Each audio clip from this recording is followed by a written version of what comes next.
বিধায়ক হুমায়ুন কবিরের উদ্যোগে ফুটবল টুর্নামেন্ট। ডেবরা ক্রীড়া চর্চার প্রসার ও খেলাধুলার প্রতি আগ্রহ বাড়াতে ফুটবল টুর্নামেন্টের আয়োজন করল ডেবরা বিধানসভার বিধায়ক তথা প্রাক্তন মন্ত্রী হুমায়ুন কবির। গত 23 নভেম্বর শনিবার ডেবরা হরিমতি হাই স্কুল ময়দানে এই ফুটবল টুর্নামেন্ট শুরু হয়। এই টুর্নামেন্ট চলে 15 ডিসেম্বর রবিবার পর্যন্ত। প্রতি শনিবার এবং রবিবার বিকেলে এই খেলা দেখতে পান ক্রীড়া প্রেমী দর্শকেরা। পশ্চিম মেদিনীপুর জেলার বিভিন্ন প্রান্তের 16টি ফুটবল দল এই টুর্নামেন্টে অংশ নেয় বলে জানান বিধায়ক হুমায়ুন কবির। গত 23 নভেম্বর শনিবার ফুটবল টুর্নামেন্টের উদ্বোধন করেন বিধায়ক হুমায়ুন কবির। টুর্নামেন্টের সমাপ্তি দিনে ঝাড়গ্রাম পুলিশ একাদশ বনাম ডেবরা অন্নপূর্ণা এন্টারপ্রাইজ অংশগ্রহণ করে। এদিন ঝাড়গ্রাম পুলিশ একাদশ ডেবরা অন্নপূর্ণা এন্টারপ্রাইজকে ট্রাই ব্রেকারে 4-3 গোলে পরাজিত করে।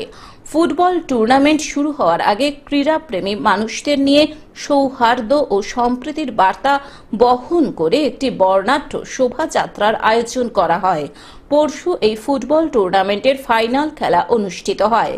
এদিনের ফুটবল টুর্নামেন্টে উপস্থিত ছিলেন বিধায়ক প্রতিনিধি বিবেকানন্দ মুখার্জি, ডেবরা পঞ্চায়েত সমিতির পূর্ত ও পরিবহন কর্মাধ্যক্ষ সীতেশ ধারা, শিক্ষা কর্মাধ্যক্ষ অশ্বিনী সর্দার, কর্মাধ্যক্ষ সাবের আলী, জগন্নাথ মুলা সহ বিশিষ্টজনেরা।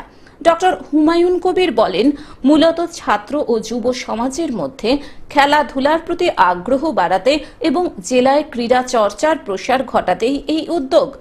বিগত কয়েক বছর ধরে প্রচুর মানুষের স্বতঃস্ফূর্ত সাড়া আমরা পেয়েছি। সন্ধ্যায় এলাকাবাসীদের মনোরঞ্জনের জন্য নামী শিল্পীদের নিয়ে সঙ্গীতানুষ্ঠান করা হয়। ভবিষ্যতে আমরা এরকম পরিকল্পনা করে আরও হয়তো ক্রিকেট খেলা বা অন্যান্য গানের প্রোগ্রাম অনুষ্ঠান করব।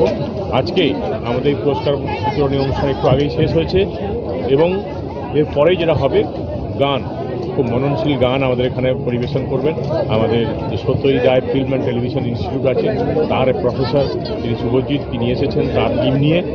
ডেবরা থেকে কল্যাণ মন্ডলের রিপোর্ট, গ্লোব নিউজ। এখন থেকে গ্লোব টিভি দেখুন আপনার স্মার্টফোনেও।